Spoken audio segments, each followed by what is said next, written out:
Y bienvenidos, como siempre. Presentamos hoy el último libro de la temporada antes del parón del verano. El otro día lo hicimos el premio que ganó el Manuel Albar, el ensayo de Carly Hickman sobre Jardín de los Delicias de Francisco Ayala, y hoy lo hacemos con esta biografía de Ori de José Manuel García Gil, que ganó el premio hermano del Albar, que es el Domínguez Ortiz.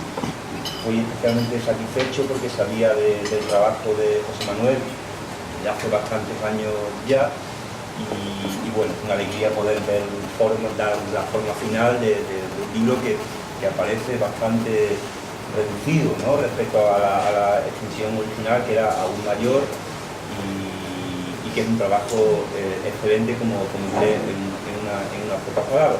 Y también algunas acerca de José Manuel. Él ya figura en el catálogo de la Fundación José Manuel Lara, en concreto de la colección Vandalia, con un libro La belleza nuestra en el interior, de poesía, que ganó el hermano Machado, el poeta. Este es su último libro, también editor, estuvo al cargo de la revista Caleta, la revista americana, y de la colección Calembert. Una de sus especialidades es precisamente la narrativa breve, y en calidad de conocedor de esa narrativa en particular de la hispanoamericana, es autor de 3 antologías sobre relatos, cuentos de varios países americanos, y también editor de la antología de cuentos del propio Carlos del Mundo de Ori, Cuentos sin Nada, cuya última edición ha aparecido hace muy poco en la editorial Cátedra. Quiero agradecer también, lo haremos en la presentación de Cádiz, que es allí la sede de la Fundación Carlos del Mundo de Ori, la colaboración de Javier Vera, que ha sido hasta hace muy poco el director de la Fundación, el poeta Javier Vera, también presente, por cierto, en el catálogo de la colección Vandalia, que ha ayudado mucho a José Manuel y nos ha ayudado a nosotros también a la hora sobre todo de componer el cuaderno gráfico de la edición, que acompaña el volumen. Cualquier visitante de la Fundación Carlos del Mundo de Ori, todos hacemos la broma cada vez cuando entramos, porque era el típico vanguardista muy ordenado, ¿no? O sea, tenemos una idea de los bohemios como gente de vida desarreglada, y Ori ciertamente la tuvo, como queda claro al leer el libro, pero al mismo tiempo era un escritor con un altísimo grado de autoconciencia, y también con una idea muy clara de lo que iba a ser de cara a la posteridad, ¿no? De otro modo se entiende ese orden tan exhaustivo que se aprecia en los legajos, las carpetas, en los archivos gráficos y de todo, conservarse la última ticket de un tren o de un metro tomado, en una cosa verdaderamente obsesiva, que por una parte ha facilitado enormemente el trabajo de José Manuel a la hora de hacer este libro, pero por la otra, y paradójicamente, también lo ha dificultado en la medida que, como él mismo me ha comentado en varias ocasiones, pues se hace difícil discriminar. O sea, si algunos biógrafos pues tienen el problema de zonas oscuras o de periodos en los que apenas hay información, aquí ocurre justo lo contrario, y es que Ori, como lo documentó absolutamente todo, lo complicado es discriminar lo relevante de lo anecdótico, que es lo que ha hecho José Manuel en esta excelente biografía. Yo creo que una de las razones por las que lo es, y trataré de dar varias, es precisamente por esa capacidad de discriminar el dato, aunque mínimo revelador, del meramente anecdótico, aunque también contiene el libro, como no podía ser menos, tratándose de Ori, bastantes anécdotas divertidas y significativas también a su modo. Hablar de Ori es hablar del posismo, naturalmente, también lo hace lógicamente la biografía. Es una biografía en sentido estricto, es decir, va tras los pasos del hombre. Por supuesto se detiene también en la obra, y no son las peores páginas las que se dedican a analizar, por ejemplo, la poesía de Ori, o también sus relatos, o los aerolitos, el género aforístico según lo concebía él mismo.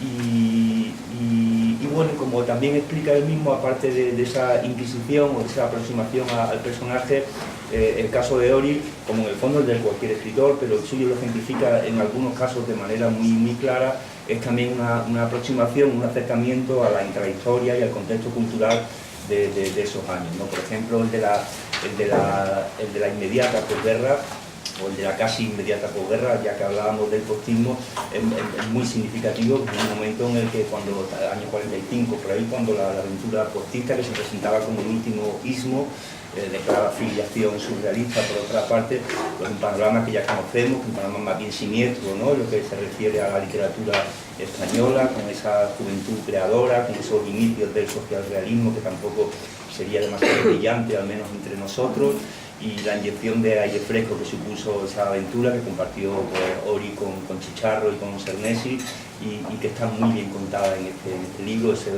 un mito de la historia literaria española del siglo y está muy bien contada. Otra peculiaridad de Ori, y es algo que también resalta muy bien José Manuel, es que a pesar de que su exilio fue voluntario, fue un caso claro de autoexilio, pues como el de su íntimo amigo Nieva o el de Goytisolo en otro orden, o sea, no cabe, José Manuel es muy claro en eso, o sea, evidentemente Ori a esas alturas ya de su vida no era ni mucho menos un simpatizante del régimen, pero tampoco tuvo militancia política nunca de ninguna clase, o sea, no hace falta adornarlo con virtudes que no tuviera, y ya digo que lo que él explica muy bien es cómo él era un autoexiliado, pero incluso interior, no tanto porque es una persona que verdaderamente, él lo dice cuando todos los años de Francia, que fueron toda la segunda parte de su vida, París, Amiens, hasta su refugio final, realmente apenas hizo vida literaria, vivió completamente al margen cuando podría haber contactado pues, con gente como Breton, a los que admiraba profundamente, una persona que vivía muy al margen de su tiempo. Creo que ese rasgo tan característico de su carácter también lo refleja muy bien. Y luego también, por decir otro apunte, no quiero extenderme demasiado, creo que están muy bien hiladas las relaciones que tuvo con personalidades concretas de la literatura. Ya he citado a sus compañeros de la aventura postista, pero también, por ejemplo, con el que he mencionado Francisco Nieva, con el que tuvo una intimidad muy grande. Los inicios, aparece en el cuaderno una foto que lo muestra en la boda de Nieva. Yo ni siquiera sabía o recordaba que Nieva se hubiera casado, por otra parte, pero así fue, y no solo se casó, sino que Ori fue testigo de esa boda, o por poner otra personalidad, Juan Eduardo Cirlot, que es un autor ahora reivindicado, por cierto, en una biografía de Antonio Rivero Caravillo, que también ganó este mismo premio, de Antonio Domínguez Ortiz de biografía, y que es una relación verdaderamente apasionante, en tanto que fue meramente o exclusivamente epistolar, ¿no? Es un caso de intimidad realmente notable, puesto que llegaron a una comunión de espíritu, como no podía ser de otra manera, verdaderamente interesante, pero solamente a través de las cartas. Algo decía Antonio Rivero en su biografía de Cirlot, y podemos complementar esa relación también con las páginas que aquí le dedica José Manuel, o por decir algún otro, por ejemplo, ya más tardíamente, la relación que tuvo, que fue muy importante de cara a la recepción de la obra de Ori con el autor de su antología de poesía, Paca Aguirre, el marido de Paca Aguirre, Félix Grande y Paca Aguirre, que también fueron verdaderos embajadores, y de hecho los discípulos orianos más jóvenes lo fueron a través en gran medida del matrimonio, y la antología que preparó Félix Grande fue muy importante de cara a la recuperación, sobre todo de su poesía. O ya también más tardíamente, y tenemos aquí a José Ramón Ripoll, que formó parte de ese grupo, del grupo Marejada de Cádiz, que también hicieron ya en la etapa más final, 70, 80, pues fueron un poco sus valedores que lo visitaron, o por poner un ejemplo a Jesús Fernández Palacio, nuestro fallecido y llorado Rafael de Coza, fueron muy amigos de Ori, y bueno, fue para ellos un maestro importante también en el sentido de un escritor heterodoxo, que iba absolutamente por libre, que estaba ajeno a banderías, todas estas cosas que explica también José Manuel en el libro.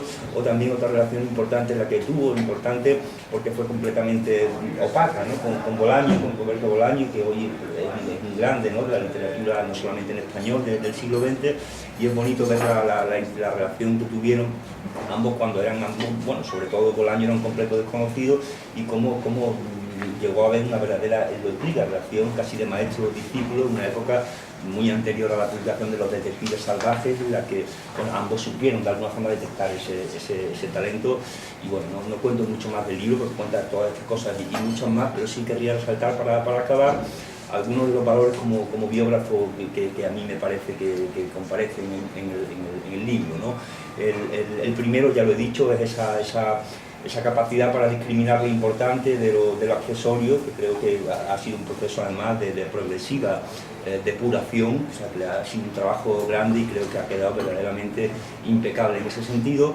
Luego, también el carácter narrativo, que eso se lo dije a José Manuel nada más leer realmente la primera edición, o sea, la primera versión del original.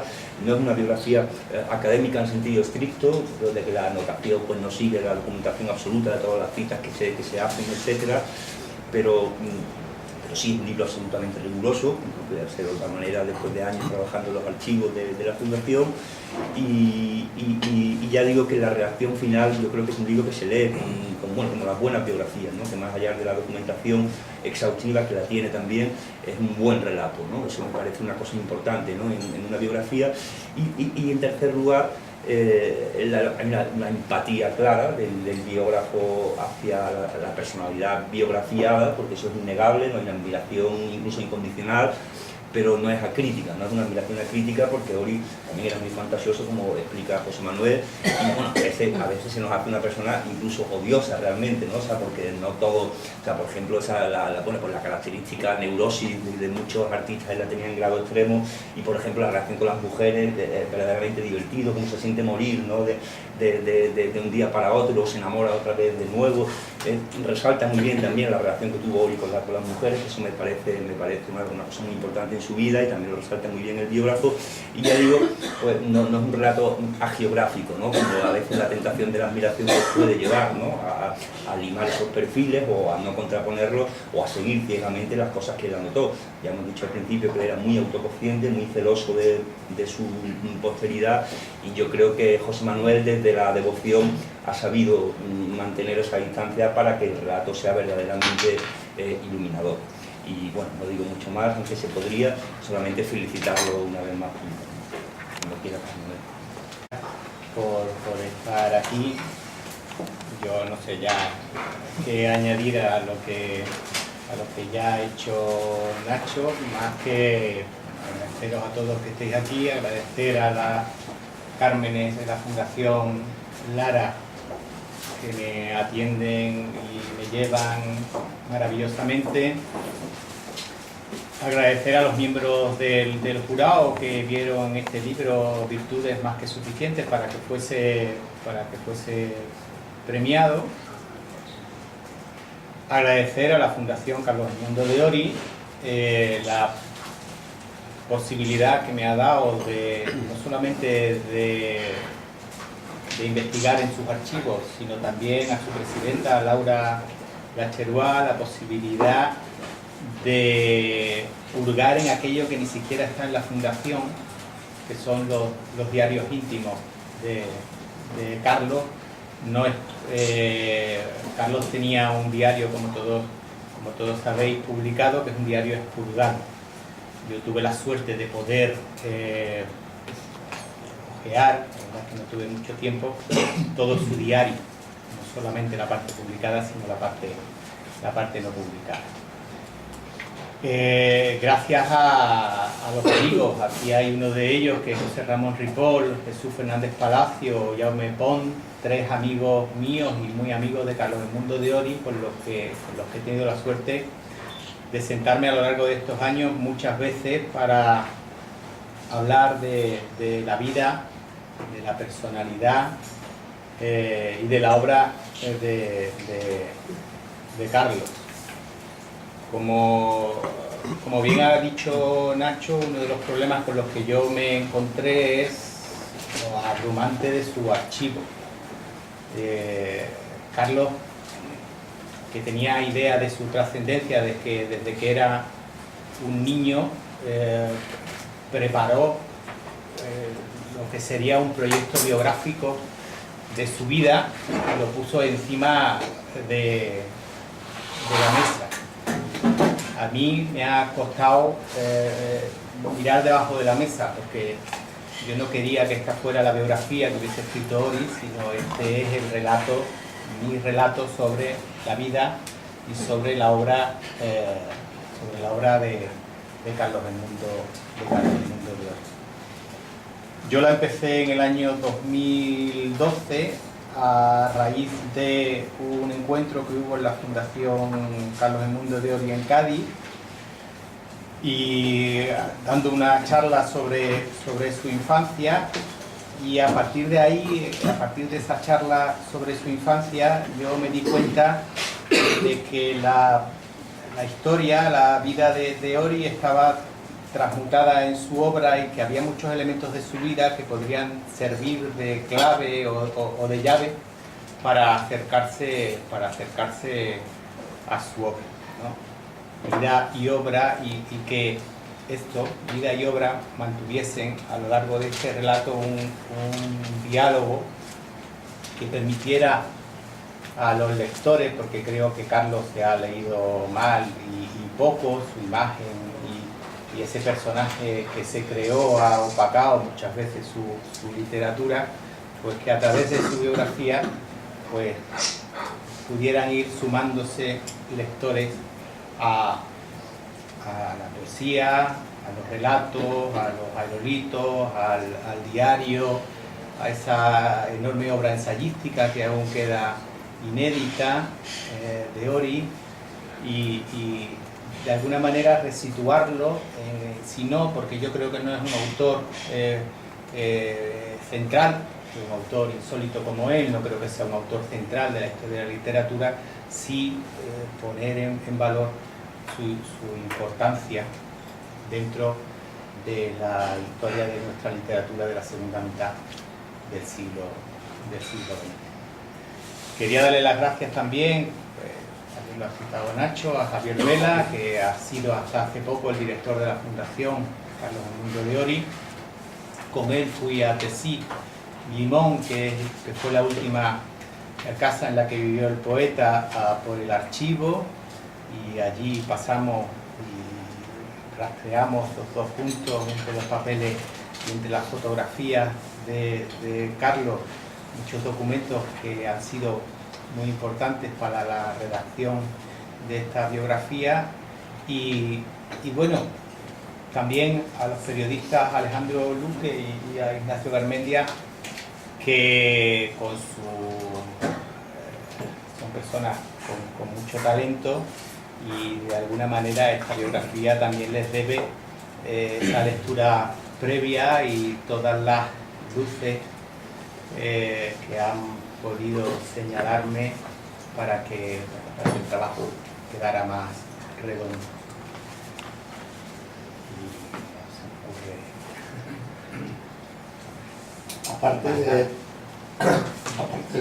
Perdón, de maldito excéntrico, ¿se te ocurre un tercer adjetivo definitorio? Y dime si compartes los dos primeros y si son buenos para afrontar la figura de Carlos Edmundo.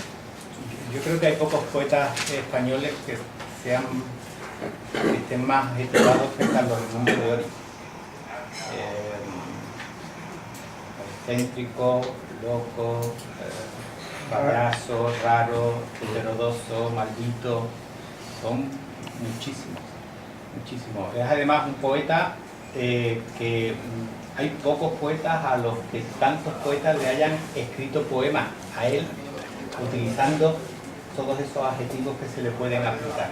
Lo hizo Celaya, lo hizo Ramón Irigoyen, lo hizo Aldecoa, y muchos que ahora no, José García Nieto, muchos le dedicaron al personaje, le dedicaron poemas. Yo, si tuviese que darme con una palabra para definirlo, diría, como creo que digo en el prólogo, seleccionaría la palabra exclusión. Yo creo que Carlos fue un excluido, muchas veces un auto-excluido. Excluido de la poesía, excluido de la sociedad de su tiempo, excluido de su familia, que es una cosa importante. ¿Y por qué crees que se situaba en los márgenes? ¿Por qué crees que se autoexcluía de todos estos territorios? Yo creo que porque era una personalidad libérrima, era un independiente, y además era un culo de mal asiento. Y no... cuando él llega a Madrid, yo creo que son muchísimas las tensiones por las que pasa, porque no está cómodo en ninguna. El postismo además dura muy poco tiempo, enseguida está intentando irse a Francia, pero una vez que llega a Francia enseguida está intentando irse a América. Primero había pensado en México, luego al final acabó en Lima, es decir, que no se sintió cómodo en ningún sitio. ¿Cuál es la aportación de Ori real en la que ha pasado la historia dentro de la poesía española? Bueno, yo creo que la aportación de Ori a la literatura es una obra poco conocida que merece un reconocimiento mayor, un poeta fuera del tiempo, fuera de los encasillamientos, que puede leerse hoy con la misma actualidad que se leía en su tiempo, un escritor de cuentos estupendo, inclasificable para lo que fue la narrativa de los años 50 y también una persona que leyó tanto y tantísimo y acopió tanto conocimiento que luego llevó a una obra, la ensayística, que también es poco conocida y que yo creo que también se debería de revalorizar. ¿Y por qué no tuvo el reconocimiento? Porque soy una persona que no estuvo aquí en España. Yo he hablado mucho de que hubo una cierta conspiración del silencio contra él, incluso se han señalado a dos personas. Él también ha hecho un poco de literatura alrededor de eso. Se han señalado a José Luis Cano y a Vicente Alessandre, ¿no? como si ellos hubieran tenido el poder de sacarle de una nómina o de una antología o de...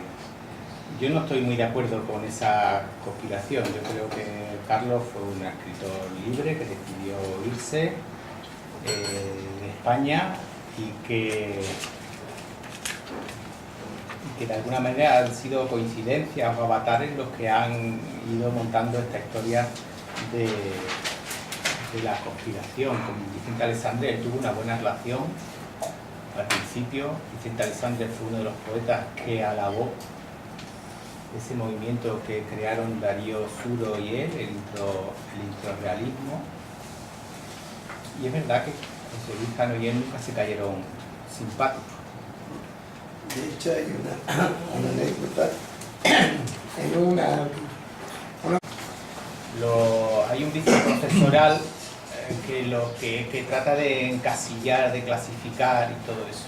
Y cuando llegaban a Carlos, pues no se sabía dónde colocarlo. No cabía en el realismo social, ya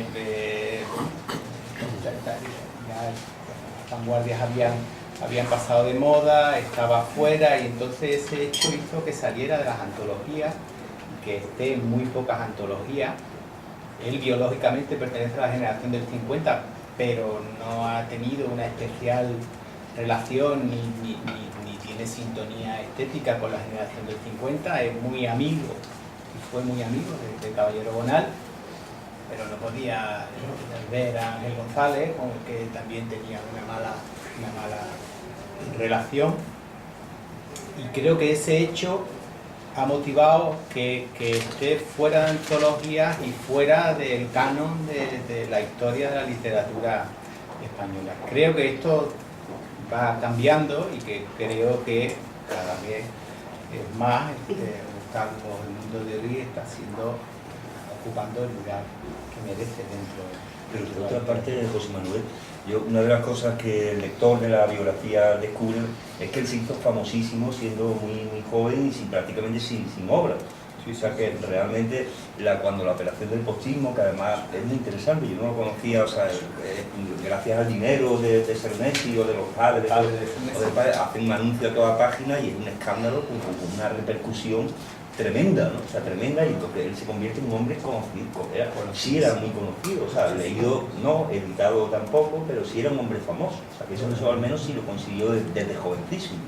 Hay un aforismo que yo cito por ahí de Stanislas Lem, que dice que viene a decir que lo que uno le gustaría ser es un poeta desconocido, conocido por todo el mundo, ¿no?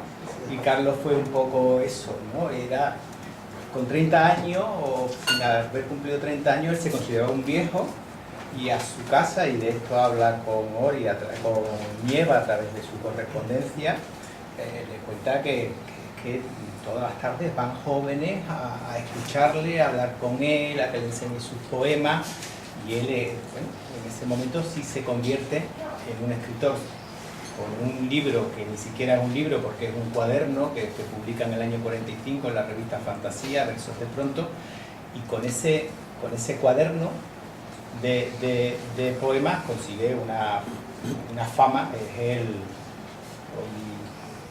una especie de entonces considerado el Rimbaud, el Latremont de aquella época, a la que todos los jóvenes van a visitar, a su casa, ¿no? En aspecto... Bueno, perdón. No. Que yo creo que Ori simboliza precisamente el conocimiento profundo de la tradición y sobre todo del modernismo tanto americano como español, porque tenía una gran biblioteca. Su padre era Eduardo de Ori, otro poeta modernista, amigo de Rubén Darío, cónsul en Cádiz de Nicaragua, y bueno, él tiene unas lecturas desde pequeñito importantes de lo que es la tradición, pero cuando llega a Madrid, de pronto, y ahí me gustaría que lo explicara un poco, yo creo que otro título tiene mucho que ver con eso, aprender con queroseno el pasado. Hay un acto que no se sabe hasta qué punto es verdad o está magnificado, que él quema el pasado, simbolizado en sus libros, en la biblioteca que tenía. Se va con Paco Nieva, me parece, a un descampado al sur de Madrid y quema la biblioteca, entre otras cosas porque no podía cargar con los libros que tenía a París, ¿no? Se va a París, pero de alguna forma empieza ya en París un conocimiento nuevo, una lectura nueva, un contacto nuevo con la literatura, y si uno lee esos diarios se da cuenta que origina un pensamiento circular perfectamente estructurado, como no lo tienen, a pesar de su delirio, su broma, su contradicción, como no lo tienen otros poetas de su generación y españoles. Un hombre que entronca con Nietzsche, con Rilke, con Schopenhauer, a partir de Schopenhauer con el pensamiento oriental, de a los griegos. Es un hombre que encabeza lo que él llamó dialéctica negativa, ¿no? Y todo ese conocimiento lo aplica a su literatura, ¿no? Por eso es un autor raro, extraño, apátrida, como a él le gustaba llamarse, ¿no? Y que queda un poco en los márgenes, ¿no? Queda fuera. Yo creo, conforme más lo leo, que es un autor no de segunda, no marginal, sino es un autor que tiene una clave, ¿no? Y central en la literatura, por lo menos en la poesía española.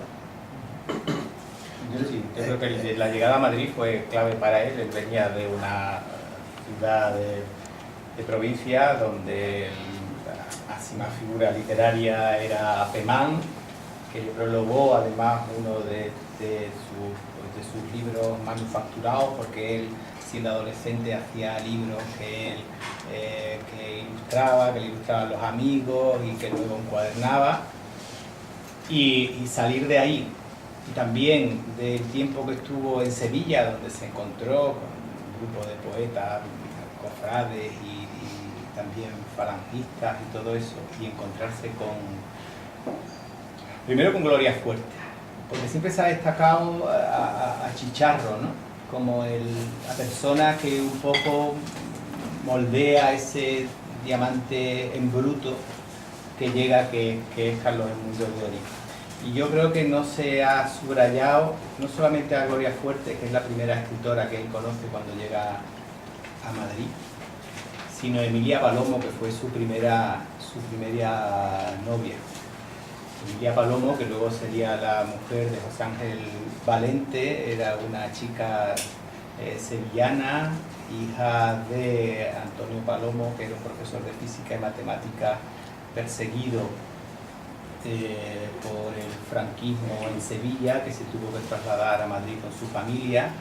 Era una chica brillante en sus estudios, leía en francés y leía en italiano, una persona muy culta, muy liberal en aquella época donde las parejas no podían besarse en público sin ser multadas. Y yo creo que la influencia de Emilia Palomo, de Gloria Fuertes al principio y de Chicharro luego y del postismo moldearon y cambiaron la personalidad que Carlos traía de Cádiz. Insistiendo en esto. Voy a empezar por el final y ya luego me recuerda el principio. Lo anterior son las mujeres. La memoria amorosa, yo creo que si hay mucha vida y mucha historia de Carlos en su obra, en la memoria amorosa es en el libro donde hay más vida y más historia de todos los que escribió, o por lo menos es más evidente esa vida y esa obra. La memoria amorosa además a mí me ha servido porque los núcleos geográficos sobre los que se articula son los núcleos geográficos que yo utilizo aquí, añadiendo Lima, que no está en ese libro, y separando un poco en la picardía lo que es Amiens de lo que es Tessí, sobre lo que yo me he establecido. Ese es un libro que Carlos escribió prácticamente durante toda su vida, porque buena parte de ese libro está ya en libros de relatos que Carlos no llegó a publicar. Y él fue una especie de obra en marcha, la de Carlos, sobre todo su obra narrativa, porque para la poesía era mucho más intuitivo y le costaba mucho menos esfuerzo, pero la narrativa a él le exigía mucho tiempo, era muy meticuloso y llegó a escribir varias novelas que no llegó a publicar y que fue destruyendo, y del material de esas novelas fueron surgiendo relatos, y de esos relatos surgieron esa especie de cuadros que son los que aparecen en la memoria amorosa. Y yo creo que es un libro que podría servir perfectamente para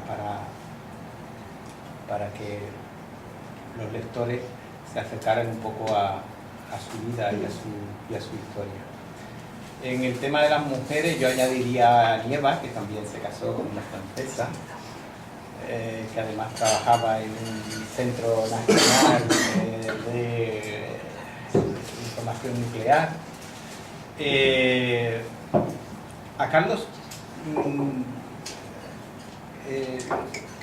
Carlos era un poco un ser desvalido, en el sentido de que era muy torpe para las cosas corrientes y necesitaba de una mujer, independientemente de que él se enamorara profundamente de todas y cuantas mujeres, porque él se enamorara, como ha dicho Nacho, perdidamente de ellas y pensaba en el suicidio frecuentemente cuando le llegaba la tragedia del desamor. Las mujeres fueron un complemento para él en ese sentido, ¿no?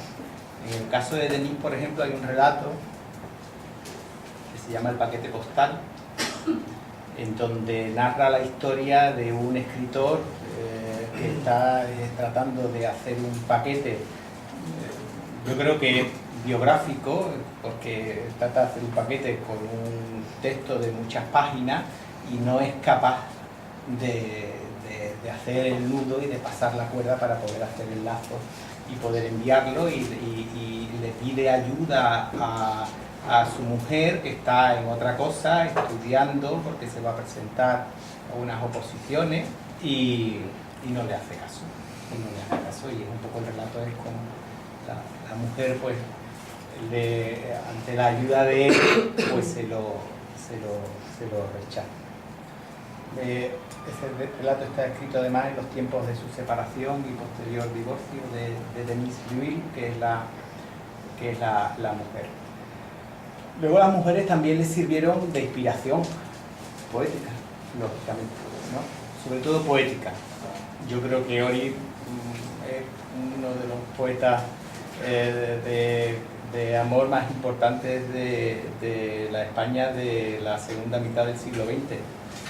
Sus sonetos de amor yo creo que están a la altura de otros grandes sonetistas del siglo XX, ¿no? Como Miguel Hernández o como Blas de Otero, y no son muy conocidos.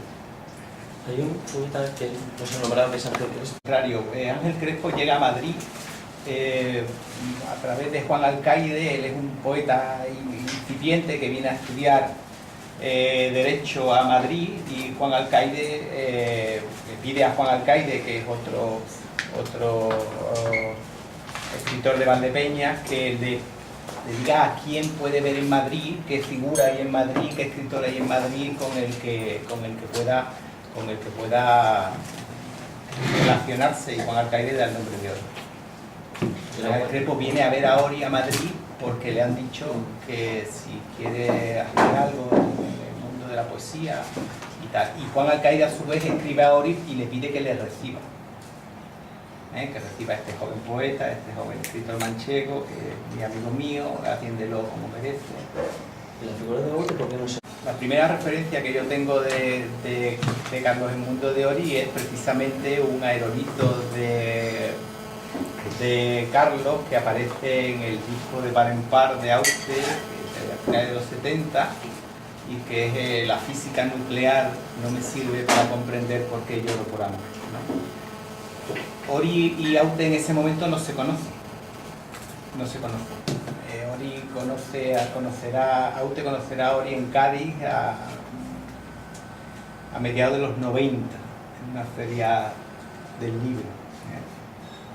Y a partir de ahí, sin conocerse, se admiraban mutuamente, y a partir de ahí pues ya se visitaron con frecuencia, y Auste fue a Tesí a verle, y cada vez que Ori venía a Madrid pues se veía con Auste. Yo me acuerdo que Está recogida en el libro. Él fue muy amigo de todo ese grupo también de escritores. Yo creo que llega al cuento gracias al contacto, o por lo menos él decide que es más en la narrativa que en la poesía donde puede llegar a hacerse un nombre desde el punto de vista literario, en el encuentro con Carlos Martín Gaite, con Sánchez Ferlosio, con Carlos Fraile, con ese grupo, ¿no?, que hizo la revista española, ¿no? Sí, exactamente. Él participó colaboró en esa revista. Entonces este fue un grupo que giró alrededor de una pensión que se llamaba Pensión Garde, que estaba en el centro, estaba muy cerquita del Circo Price, y de su relación con ellos, de sus aventuras callejeras, se formó una amistad que también duró, ¿no?, toda la vida, y que a Carlos, desde el punto de vista literario, le permitió colocar sus cuentos y publicar su primer libro. Porque ya dije que el libro de Versos de Pronto no es más que un cuadernillo en un semanario que fue Fantasía. El primer libro de cuentos como tal es Kikiriki Mangó, que es un libro de relatos que le publicó precisamente un ex ministro de Franco, que fue Eduardo Almos. A un escritor que le gustaba mucho la risa. Nosotros celebramos el año pasado una jornada dedicada a la risa porque él tenía varias carpetas en la fundación con el título de La risa, y le encantaba también el juego, ¿no?, la mezcla de la risa y el juego. Lo que pasa es que la risa y el juego en él iban siempre acompañados de la tragedia y del llanto. Yo creo que era una persona que no podía sostener durante mucho tiempo esa risa y ese juego sin caer en la depresión. Era un cicloquímico de libros, ¿no? Pero le gustaba disparatar, no solamente disparatar en público, porque si estuviese aquí hubiera sido el protagonista de esta reunión, porque había tratado de que todos nos pusiéramos a jugar en algo, salíamos a la calle y José Ramón es incluso más testigo que yo de eso, y teníamos que jugar a algo. No podíamos ir por la calle paseando y charlando, o no podíamos estar en un sitio sin hacer algo disparatado, ¿no? Del tipo que sea. Me contó Juan Cruz que en una cena en Canarias, Juan Cruz tiene la costumbre de en verano pues quitarse los zapatos en la reunión, y cuando acaba la reunión y fue a tratar de ponerse los zapatos, pues no los encontraba. No los encontraba. Y es que Carlos los había quitado, los había puesto en las ramas de un árbol y le había dicho: mira qué árbol tan bonito que da zapatos como fruto.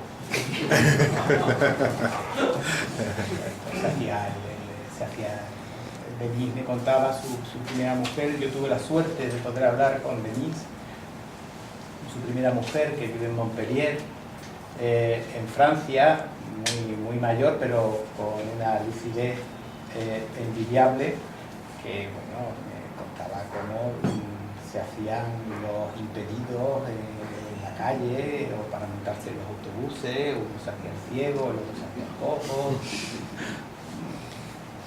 Era una persona que tenía ese espíritu, ¿no? Que en algún momento dijo: soy un trágico feliz, ¿no?